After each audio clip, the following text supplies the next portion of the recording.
Saudara-saudara, kita hari ini akan bicara mengenai hari terakhir dari Raja Saul.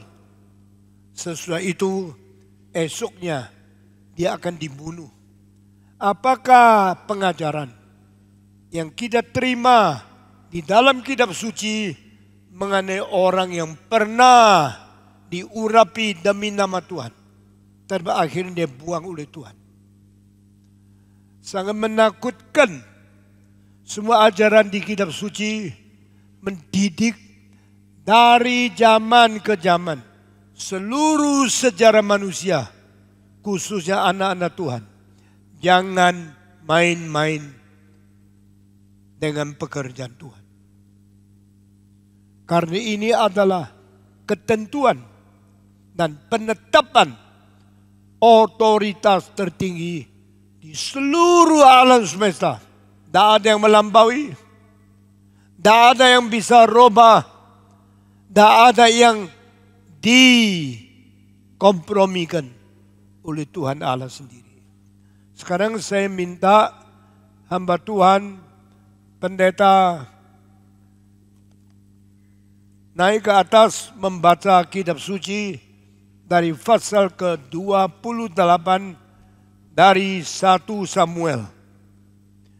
Kitab 1 Samuel pasal 28 mulai dari ayat 3. Silakan membacanya, sangat panjang. Semua memperhatikan dengan baik-baik. Pasal 28 ayat 3 dan seterusnya. 1 Samuel. Selesai. Ya. Demikianlah firman Tuhan. Adapun Samuel sudah mati. Seluruh orang Israel sudah meratapi dia dan mereka telah menguburkan dia di Rama di kotanya. Dan Saul telah menyingkirkan dari dalam negeri para pemanggil arwah dan roh peramal. Orang Filistin itu berkumpul lalu bergerak maju dan berkemah dekat Sunem. Saul mengumpulkan seluruh orang Israel lalu mereka berkemah di Gilboa. Ketika Saul melihat tentara Filistin itu, maka takutlah ia dan hatinya sangat gemetar. Dan Saul bertanya kepada Tuhan, tetapi Tuhan tidak menjawab dia, baik dengan mimpi, baik dengan urim, baik dengan perantaraan para nabi. Lalu berkatalah Saul kepada para pegawainya, carilah bagiku seorang perempuan yang sanggup memanggil arwah, maka aku hendak pergi kepadanya dan meminta petunjuk kepadanya. Para pegawainya menjawab dia, di Endor ada seorang perempuan yang sanggup memanggil arwah. Lalu menyamarlah Saul, ia mengenakan pakaian lain dan pergilah ia dengan 2 orang. Ketika mereka pada waktu malam sampai kepada perempuan itu, berkatalah Saul, cobalah engkau menenung bagiku dengan perantaraan arwah dan panggillah supaya muncul kepadaku orang yang akan kusebut kepadamu. Tetapi perempuan itu menjawabnya, tentu engkau mengetahui apa yang diperbuat Saul, bahwa ia telah melenyapkan dari dalam negeri para pemanggil arwah dan roh peramal. Mengapa engkau memasang jerat terhadap nyawaku untuk membunuh aku? Lalu bersumpahlah Saul kepadanya, demi Tuhan katanya, demi Tuhan yang hidup, tidak akan ada kesalahan tertimpa kepadamu karena perkara ini. Sesudah itu bertanyalah perempuan itu, siapakah yang harus kupanggil supaya muncul kepadamu? Jawabnya, panggillah Samuel supaya muncul kepadaku. Ketika perempuan itu melihat Samuel, berteriaklah ia dengan suara nyaring. Lalu perempuan itu berkata kepada Saul demikian, mengapa engkau menipu aku? Engkau sendirilah Saul. Maka berbicaralah raja kepadanya, janganlah takut, tetapi apakah yang kau lihat? Perempuan itu menjawab Saul, aku melihat sesuatu yang ilahi muncul dari dalam bumi. Kemudian bertanyalah ia kepada perempuan itu, bagaimana rupanya? Jawabnya, ada seorang tua muncul berselubungkan jubah. Maka tahulah Saul bahwa itulah Samuel, lalu berlututlah ia dengan mukanya sampai ke tanah dan sujud menyembah. Sesudah itu berbicaralah Samuel kepada Saul, mengapa engkau mengganggu aku dengan memanggil aku? Kata Saul, aku sangat dalam keadaan terjepit. Orang Filistin berperang melawan aku, dan Allah telah undur daripadaku.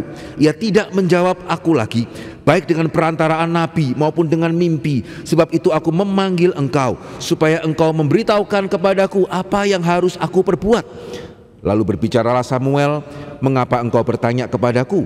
Padahal Tuhan telah undur daripadamu dan telah menjadi musuhmu. Tuhan telah melakukan kepadamu seperti yang difirmankannya dengan perantaraanku, yakni Tuhan telah mengoyakkan kerajaan dari tanganmu dan telah memberikannya kepada orang lain, kepada Daud. Karena engkau tidak mendengarkan suara Tuhan dan tidak melaksanakan murkanya yang menyala-nyala itu atas Amalek, itulah sebabnya Tuhan melakukan itu kepadamu pada hari ini. Juga orang Israel bersama-sama dengan engkau akan diserahkan Tuhan ke dalam tangan orang Filistin, dan besok engkau serta anak-anakmu sudah ada bersama-sama dengan daku. Juga tentara Israel akan diserahkan Tuhan ke dalam tangan orang Filistin. Pada saat itu juga rebahlah Saul memanjang ke tanah, sebab ia sangat ketakutan oleh karena perkataan Samuel itu. Juga tidak ada lagi kekuatannya, karena sehari semalam ia tidak makan apa-apa. Perempuan itu mendekati Saul lalu melihat bahwa Saul sangat terkejut.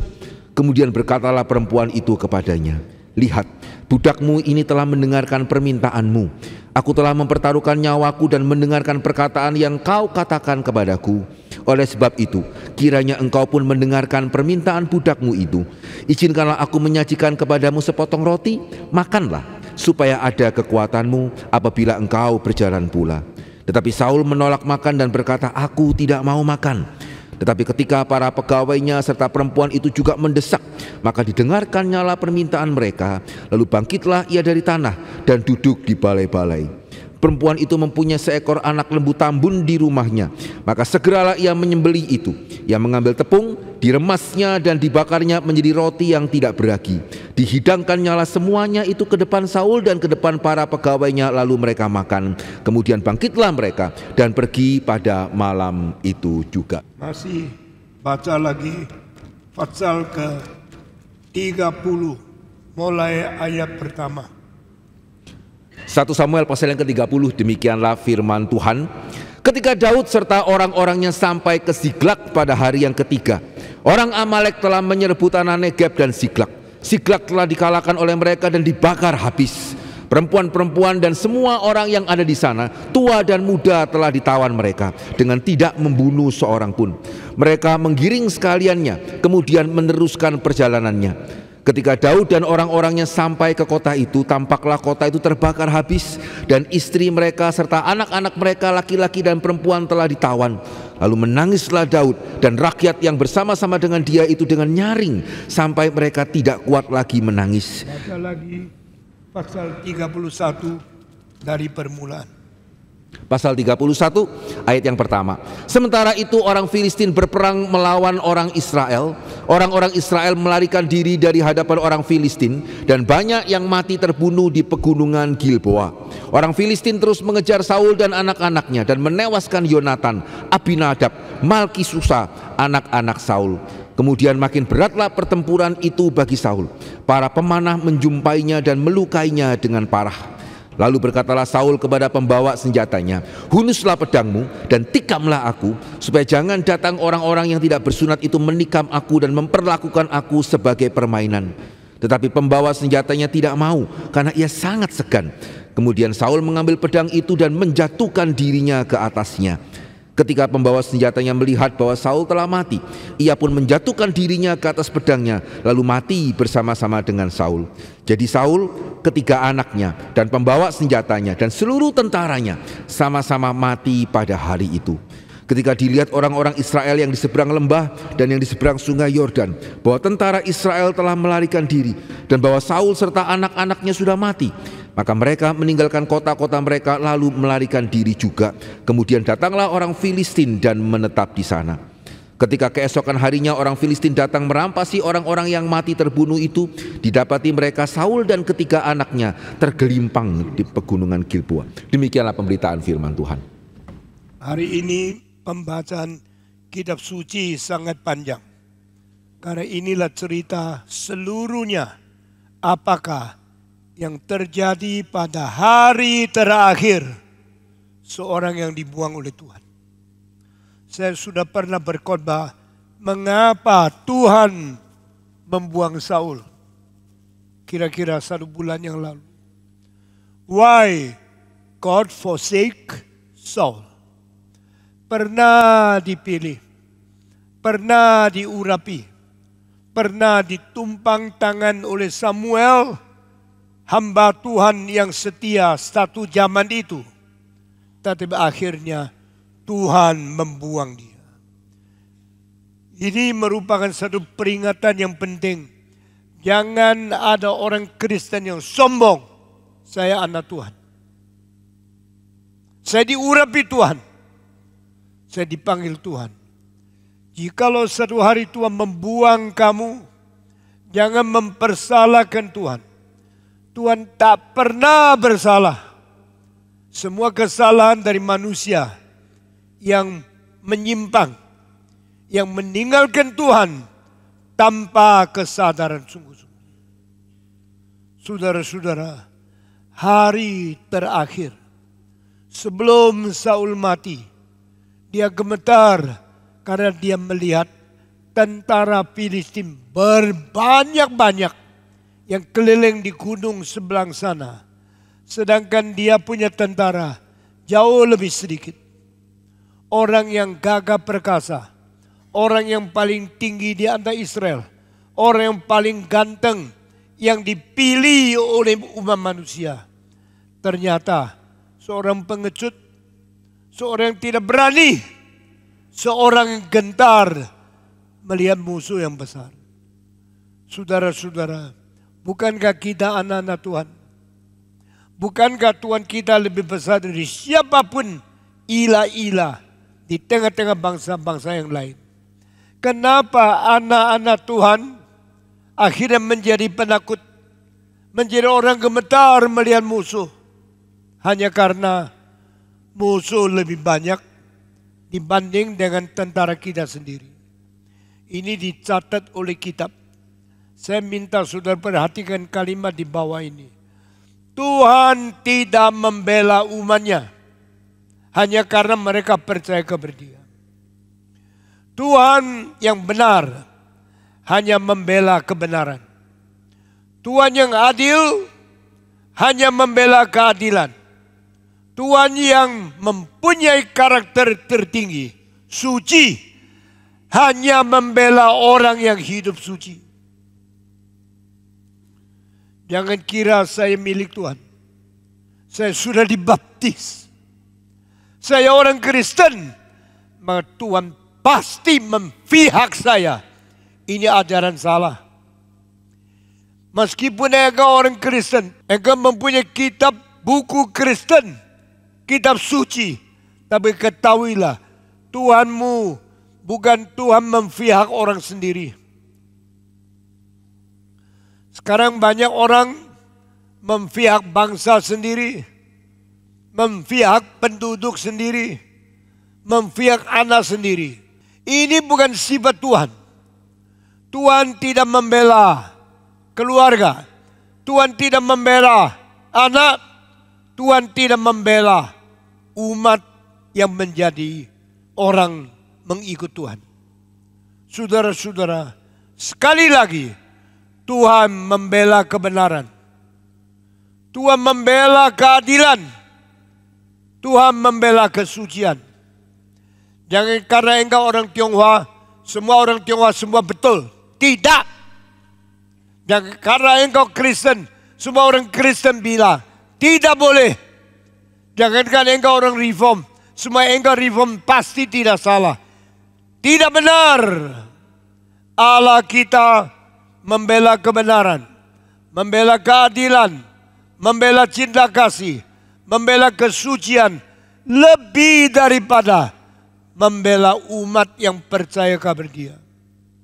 Who are you that you are boasting yourself? Siapakah engkau sehingga engkau berani membanggakan diri? Mari kita hari ini belajar pelajaran yang penting dari Alkitab. Meskipun saya Kristen, Allah Kristen bukan pembela Kristen. Meskipun saya majelis, Allah tidak membela majelis. Meskipun pendeta, Tuhan mau membuang pendeta jikalau dia berzina, jikalau dia berbuat jahat, jikalau dia menyeleweng dari firman Tuhan.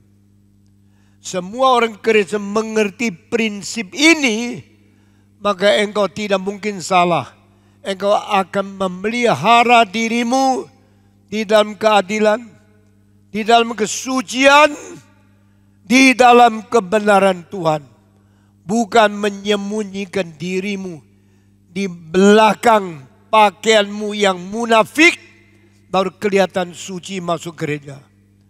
Tuhan boleh membuang Yerusalem jika Yerusalem meninggalkan dia. Tuhan boleh membuang pendeta jika pendeta melupakan dia. Karena anak-anaknya sendiri tidak berpihak di dalam kebenaran Tuhan. Inilah yang kita pelajari melalui kitab suci panjang lebar yang dibaca oleh pendeta tadi. Saudara-saudara, kalimat mulai daripada Samuel mati, orang Israel ratap. Nah, ini satu emosi normal kalau pemimpin siapapun sudah mati, umatnya pasti sedih. Ini emosi umum, ini tidak salah, tetapi tetap ada salahnya.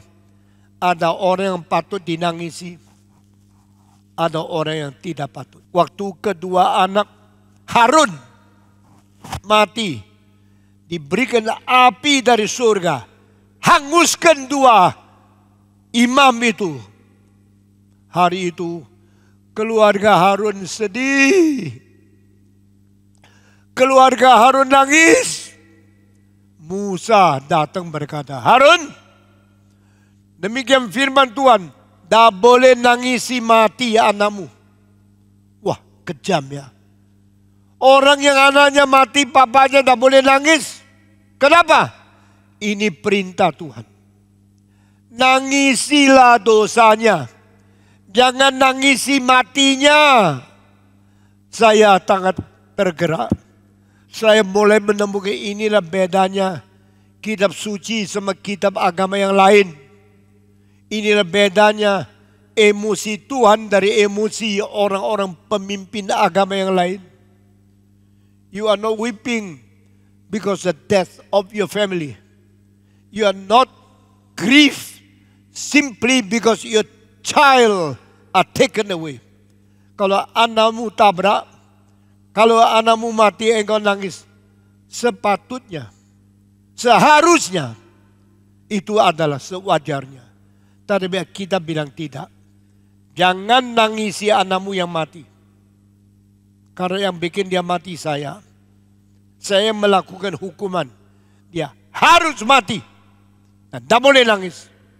Wah, Allah itu sepertinya kejam ya. Masa anak sendiri mati tidak boleh nangis? Tidak boleh. Engkau kalau mau nangis, nangislah dosanya. Bukan nangis matinya. Aduh, saya tergugah. Berapa kali emosi kita terlalu terikat oleh ini familiku, ini suamiku, ini istriku, ini anakku. Saya sedih karena mereka mati. Tuhan bilang, tidak usah sedih. Mereka harus mati. Mereka patut mati. Saya yang bikin mereka mati. Saya yang hukum mereka mati. Samuel mati. Israel semua nangis. Tetapi setelah Samuel mati, Tuhan bikin Saul mati. Dan engkau tidak usah nangis. Karena dia harus mati. Mari kita belajar kitab suci. Belajar kitab suci bukan mau mendapatkan SKS. Belajar kitab suci bukan mau dapatkan gelar menjadi pendeta, ada PhD, ada sertifikat, ada semua yang menjadi gelar penting menjadi pendeta. Jikalau mahasiswa belajar tidak mengerti kitab suci, cuma hanya mau gelar saja, meskipun sudah ditabis menjadi pendeta, meskipun sudah diangkat menjadi uskup, tetap tidak dipakai oleh Tuhan. Inilah pengertian Gereja Reform Injili Indonesia. Yesus tidak memberikan gelar untuk Petrus, Yohanes, Yakobus, dan semua murid-murid yang lain. Tapi Yesus berkata, tunggu, berdoa, jangan pergi dari Yerusalem. Terus berdoa di Yerusalem sampai Roh Kudus turun kepada kamu. Engkau bukan mendapatkan gelar, engkau bukan mendapatkan PhD, engkau akan mendapatkan kuasa Roh Kudus untuk menjadi saksi-saksiku. Lihat atau tidak, apa yang dititipkan oleh Tuhan, apa yang dipentingkan oleh Allah kita di surga, bukan gelar, bukan kedudukan, bukan kemuliaan manusia, tetapi the power of Holy Spirit to witness, to be my witness. Engkau perlu kuasa dari Tuhan untuk menjadi saksiku dari Yerusalem, seluruh Yudea, sampai ke Samaria, sampai ke ujung bumi. Kabarkan Injil, baptiskan mereka, perintahkan mereka menjalankan semua yang sudah saya komankan kepada kamu. Maka aku akan menyertai engkau sampai kesudahan alam.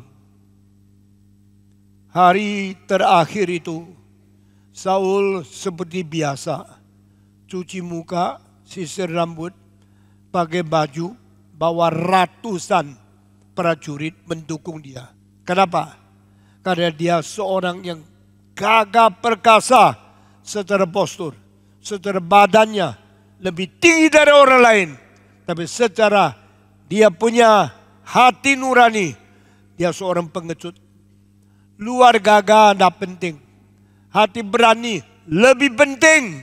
Bedanya Saul dibanding dengan Daud, Samuel hanya menjalankan kehendak Tuhan.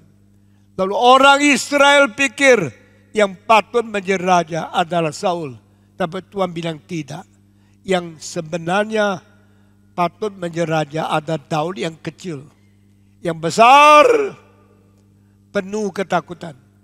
Yang paling tinggi hatinya pengecut. Anak kecil namanya Daud yang masih remaja, hatinya lebih besar dari singa dan beruang. Ini anak remaja, jangan dihina.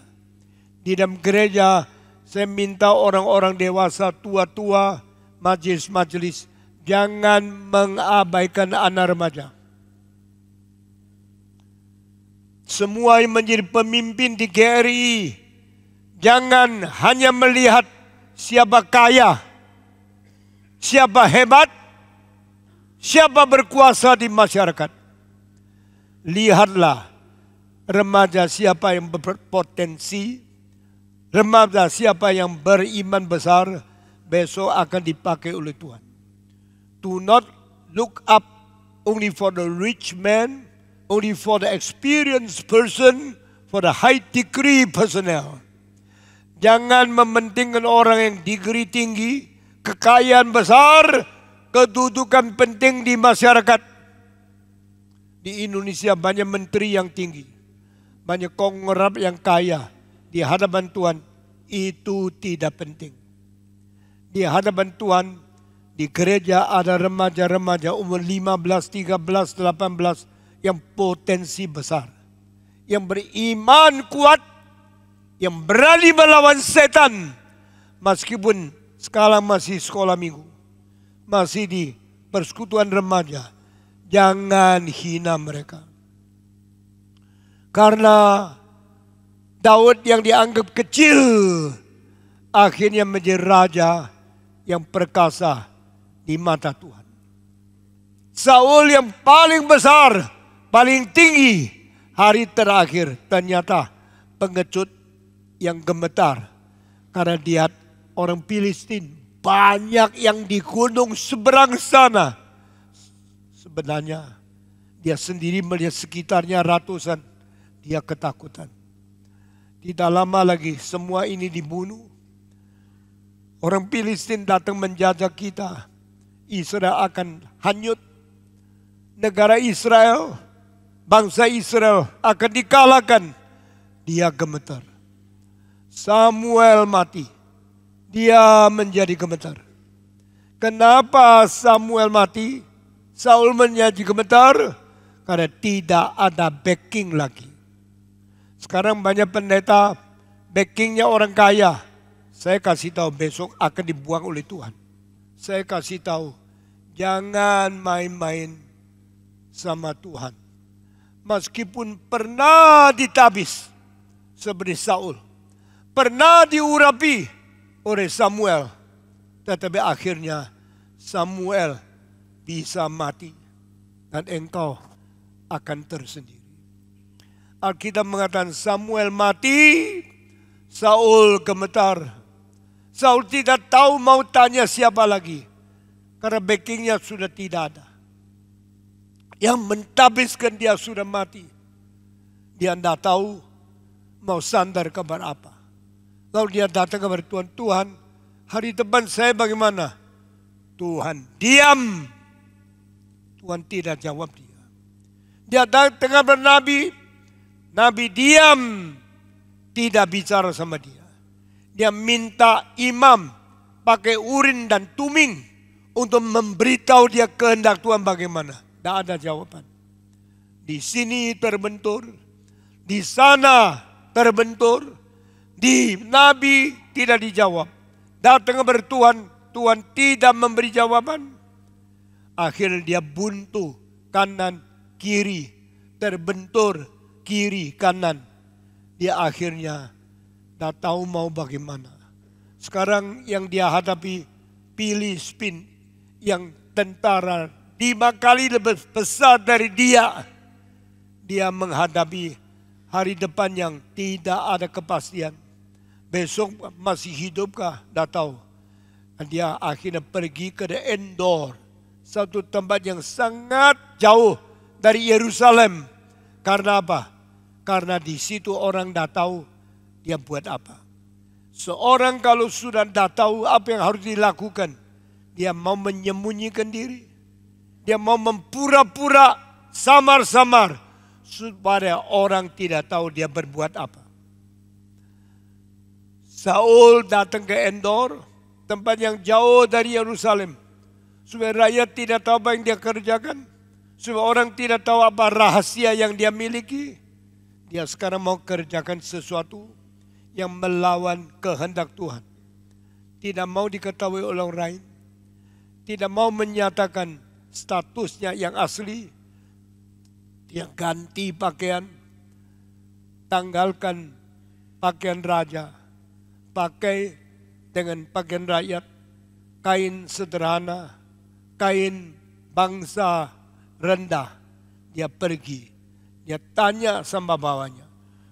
Tolong carikan dukun di kota ini yang bisa memanggil jiwa orang mati supaya saya bicara sama orang mati itu. Carilah dukun kalau ada. Dicari. Ada. Kenapa? Karena zaman Saul secara pemerintahan dilarang cari dukun. Dilarang panggil arwah. Tidak boleh ada hubungan dengan orang sudah mati. Perintah itu sudah dikeluarkan, tapi tidak dijalankan dengan ketat.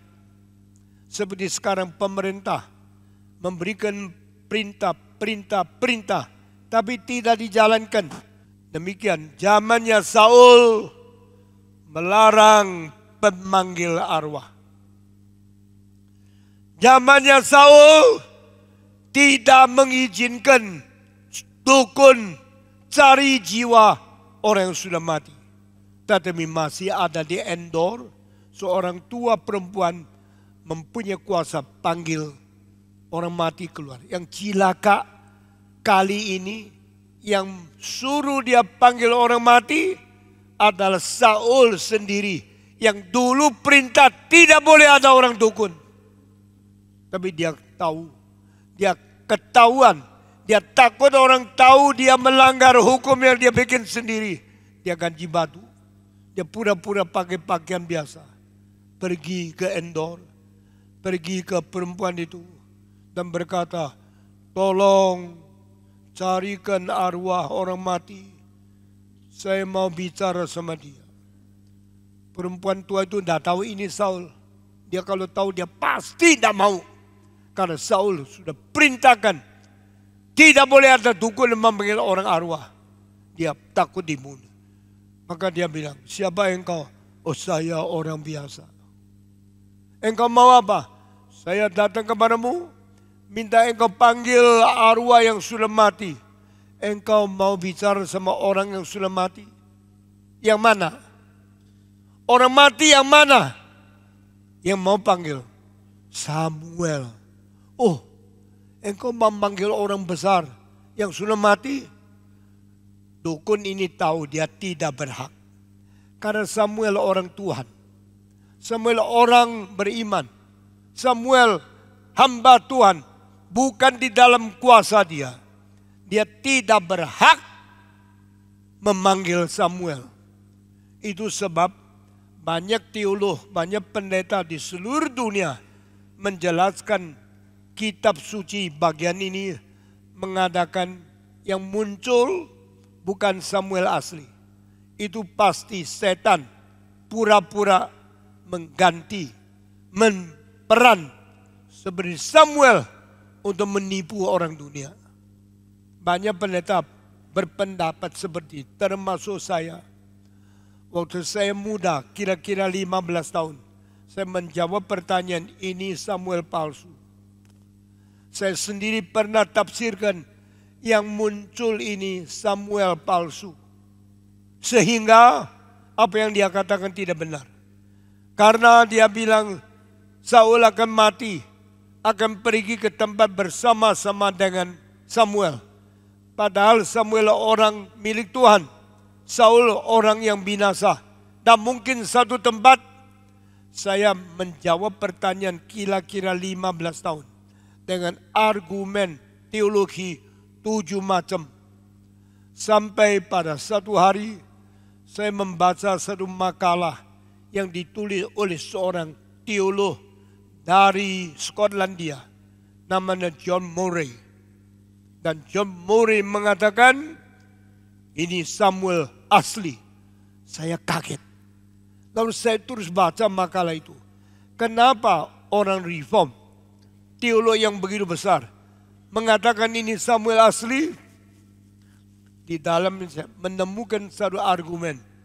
Kamu kalau orang reform, kamu harus pegang sola scriptura. Harus mengakui yang dikatakan oleh kitab suci asli.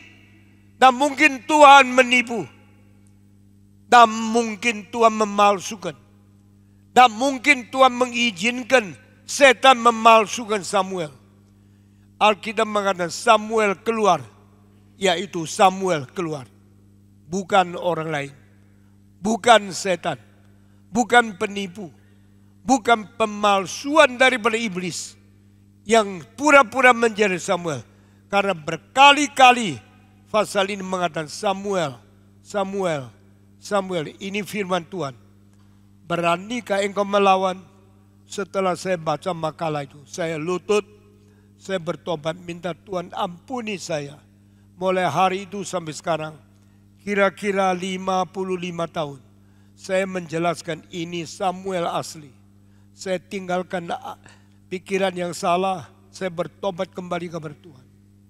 Saudara-saudara, kalau saya mengaku ini Samuel asli, saya mau tanya, kenapa Tuhan mengizinkan? Bukankah Tuhan melarang orang panggil arwah? Kedua, kalau ini Samuel asli, hak apa dukun ini bisa panggil dia keluar? Ini dua argumen yang kuat sekali. Saudara, pada saat Saul tidak ada jalan keluar. Dan tidak ada jawaban dari Tuhan. Tidak nabi yang bernubuat. Tidak ada urin yang memberikan petunjuk. Tetapi Tuhan mau memberi peringatan kepada dia. Aku sudah buang engkau. Aku akan biar engkau kalah. engkau akan dibunuh, engkau akan mati, dan engkau tidak diterima oleh saya. Kali terakhir Tuhan mengizinkan hal ini terjadi. Bukan karena dukun bisa memanggil arwah. Bukan karena dukun perempuan itu berhak memanggil Samuel keluar daripada tempat orang mati. Tetapi Tuhan mengizinkan. Dari mana kita mengetahui Tuhan mengizinkan sampai Samuel tidak keluar? Karena dukun itu waktu lihat, dia kaget sekali. Berarti yang keluar di luar kekuatan, kemampuan, dan hak istimewa yang dia miliki. Waktu Samuel arwahnya keluar, perempuan ini gemetar, dia hampir jatuh. Waktu Samuel muncul di depan dia, dia melihat ini ilah, ini bukan manusia. Dia mengetahui ini kuasa melampaui kekuatan dia memanggil. Dia mengetahui ini sesuatu yang lebih besar daripada lingkaran kemampuan dia memanggil. Maka dia ketakutan waktu Samuel muncul.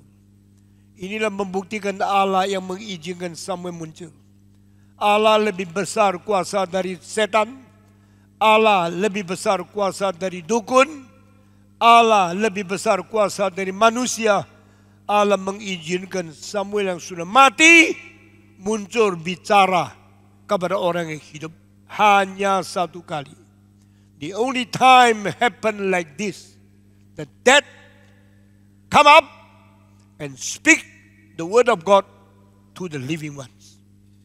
Allah memperbolehkan satu-satu kalinya orang mati bangkit berbicara kepada orang hidup di dalam peristiwa Saul mau mengetahui kehendak Tuhan. Hari itu Samuel berkata, Saul, kenapa panggil saya? Ganggu ketenangan saya. Dia sudah mati, dia sudah tenang di hadapan Tuhan. Tapi sekarang dipanggil keluar, mengganggu ketenangan. Pada waktu dia keluar, dukun itu langsung sadar, ini seperti satu ilah. Dia langsung sadar, Saul bohong. Saul, Saul, kenapa engkau pakai pakaian rakyat biasa? Engkau nipu saya. Engkau mau bikin saya mati kah? Saya tahu zamannya Saul tidak boleh ada orang yang panggil arwah. Tidak boleh ada dukun yang mengerjakan sebagai media ini. Saul sekarang bohong. Dan dia sekarang pakai kalimat lain tutup. Demi nama Allah, saya sumpah engkau tidak akan dapat kecelakaan. Lalu dukun itu tenang, membiarkan terjadinya sesuatu percakapan antara Samuel dengan Saul. Kenapa engkau mengganggu saya? Saul ketakutan. Tapi Saul senang karena Samuel mau bicara sama dia. Inilah backingku. Inilah jawaban Tuhan kepadaku. Saya hari ini kalau tidak ketemu Samuel, saya hidup tidak ada pegangan. Saya hidup tidak ada hari depan. Saya akan gemetar sampai mati. Karena Allah tidak menjawab saya. Karena Urim Tumim tidak memberikan petunjuk kepada saya. Karena Nabi tidak beri nubuat kepada saya. Maka maafkan saya mengganggu ketenanganmu, Samuel. Samuel menjawab, demikian firman Tuhan, seperti yang dulu pernah katakan melalui mulut saya kepada kamu. Tuhan sudah meninggalkan engkau. Tuhan sudah membuang engkau. Tuhan sudah merebut kembali hak untuk memerintah Israel dari tanganmu dan dipindahkan kepada Daud, tetanggamu. Istilah tetanggamu tidak muncul di dalam bahasa Mandarin, tidak muncul di dalam bahasa Indonesia, muncul di dalam bahasa Inggris, King James. He had taken away the power to rule Israel from your hand and put it into the hand of your neighbor David. Allah mencabut hak dari tanganmu dan diberikan kepada tetanggamu yang namanya Daud. Oh, kalimat ini berat. Kalimat ini memberi peringatan. Daud itu bukan musuhmu. Daud itu tetanggamu. Di dalam Taurat mengatakan, cintailah Allahmu dengan segenap hatimu, sebulat jiwamu, seluruh pikiranmu, dan segenap tenagamu. Dan cintailah sesamamu seperti tetanggamu sendiri. Don't you think David is your neighbor? Kenapa engkau tidak pikir Daud itu tetanggamu? Engkau anggap dia musuhmu. Engkau mentombak dia. Engkau mau membunuh dia. Engkau mencari di padang belantara di mana dia sembunyi supaya engkau membunuh dia. Engkau berusaha membunuh dia berapa macam, termasuk suruh dia potong alat kelamin laki-laki 100 supaya boleh menikah dengan anak perempuanmu. Engkau begitu jahat. Engkau begitu kejam. Engkau hanya pikir iri hati sama Daud. Engkau hanya berniat membunuh dia, membenci dia. Sekarang saya kasih tahu, kuasa memerintah negara sudah direbut daripada kamu, dipindah ke dalam tangan Daud. Dan besok engkau akan mati. Waktu kalimat ini keluar dari mulut Samuel, Saul menjadi leleh. Dia menjadi orang sama sekali tidak kekuatan lagi. Dia hidup hanya harap ada kalimat Samuel menguatkan dia. Tetapi kalimat Samuel justru mengatakan, besok hari engkau mati. Besok pagi engkau sama anak-anakmu akan berada di tempatku sekarang ini. Berarti engkau akan mati. Engkau akan dikuburkan. Engkau akan bersama-sama dengan aku di akhirat. Ingatlah waktu itu zaman perjanjian lama. Belum ada Firdaus yang di atas. Itu orang-orang mati semua masuk kuburan. Tidak ada bedanya. Cuma di dalam akhirat ada bagian Abraham dan bagian api. Seperti Yesus berkata di dalam ajarannya, orang kaya itu masuk ke dalam api. Lazarus berada di pangkuan Abraham.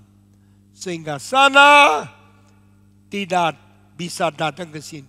Sini tidak bisa pergi ke sana. Tidak ada hubungan. Tetapi sama-sama dikubur, sama-sama di akhirat. Sehingga Samuel berkata, sesungguhnya aku berkata kepadamu, hari esok engkau akan mati. Engkau akan dibunuh beserta 3 anakmu juga akan dibunuh, akan datang bersama setempat dengan aku. Sesudah kalimat itu selesai, Samuel turun lagi. Sudah lihat tidak ada Samuel. Sisa Saul yang gemetar dah habis-habis. Lalu dukun itu mengatakan, Saul sekarang bangkit, makan. Engkau kalau mau pulang jalannya jauh. Tak mungkin ada kekuatan engkau jalan begitu jauh sampai rumahmu. Atau sampai kepada tentaramu yang siap berperang dengan orang Filistin. Makan dulu. Saul bilang, saya tidak akan makan.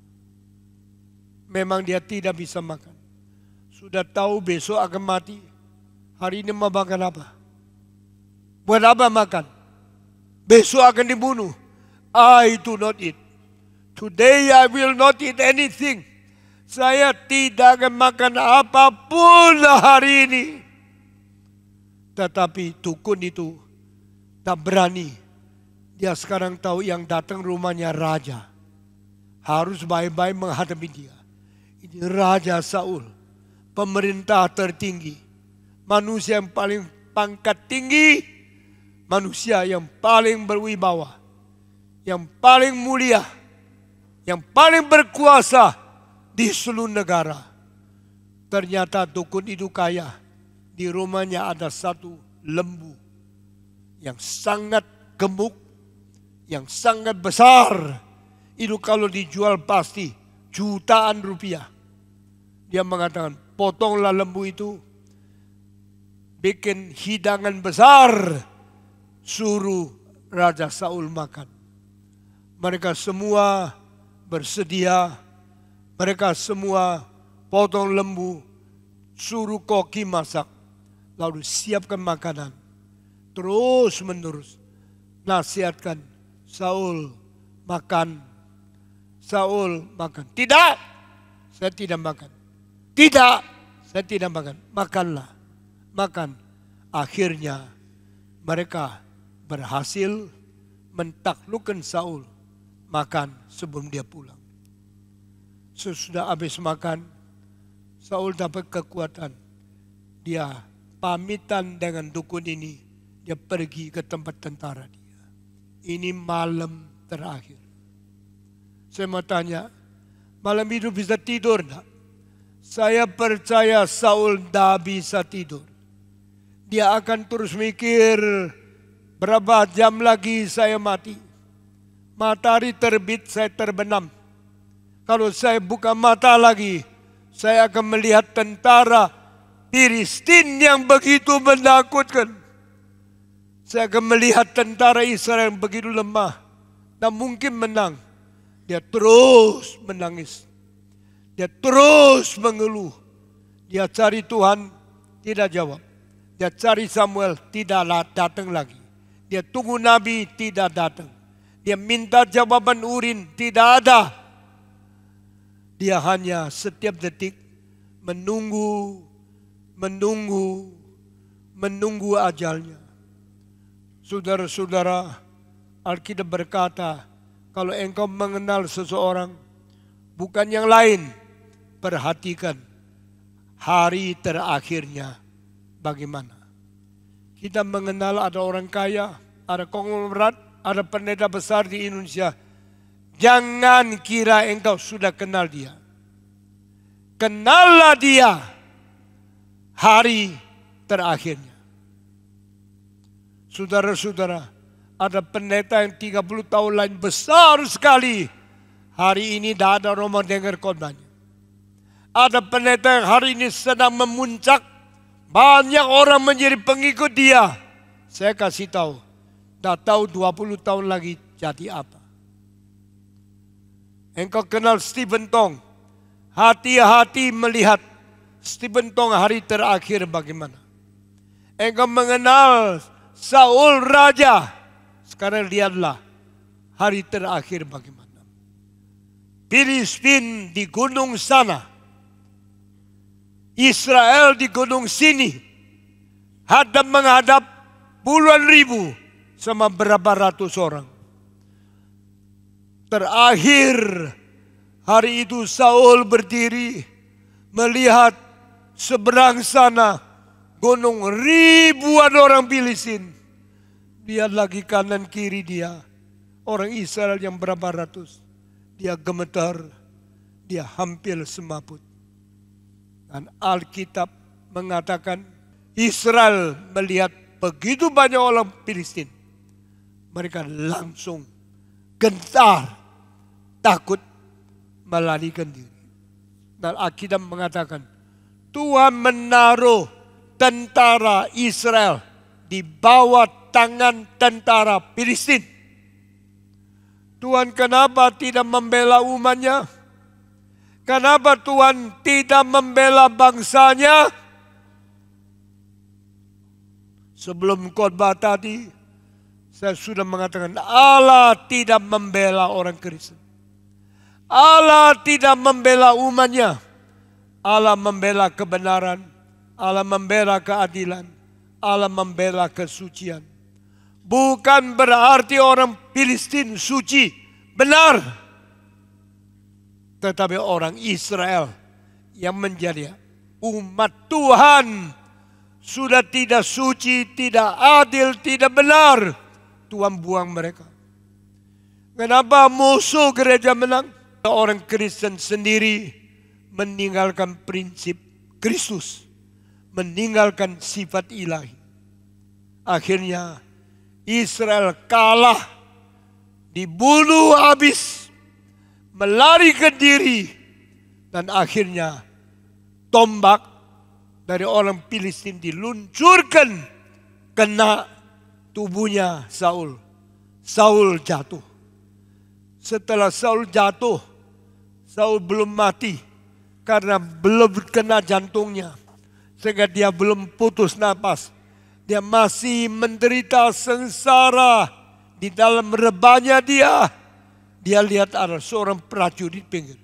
Tolong, tolong prajurit, masukkan pedangmu, bunuh aku. Tidak, saya tidak berani.